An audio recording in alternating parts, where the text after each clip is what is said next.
Assalomu alaykum hurmatli obunachilar. Elektrokar ichida qiroli desam adashmayman menimcha. Tijoliy lyuks Mercedes EQS SUV 450 bitta ko'rib baho beringlar. Ikkinchi variantimiz Lexus RX 500 gibrid. Bu mashinamizning rasxodi 5-6 litr. Buni zaryadga qilib o'tirmaysizlar, o'zini o'zi zaryad qilib yuradi. Obzorni boshladik.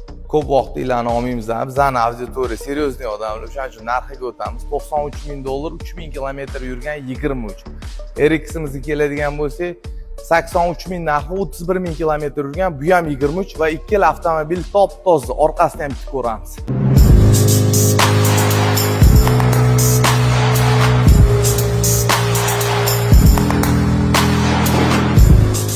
Выдвижной ручкали, salonimizga xush kelibsiz hurmatli obunachilar.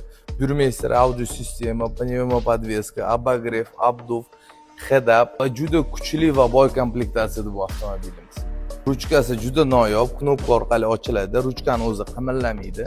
Mashinamizda полный F Performance Sport rullari, diskalari, sideniyalari, alikantalari qo'shilgan. Обогрев, обдув, Mark Levinson bo'ladi audio sistema, bu ham redkis hisoblanadi. Head-up display eng farshi mashina, eng full hisoblanadi. Videoni oxirigacha ko'ribsizlar, shuni o'ziga kattakon rahmat. Shunda komment yozib o'tinglar. Kimga qanaqa avtomobil ko'proq yoqadi? Elektrokar lyuksmi yo gibrid o'zini o'zi zaryadga qiladigan variantmi? E'tibor uchun rahmat.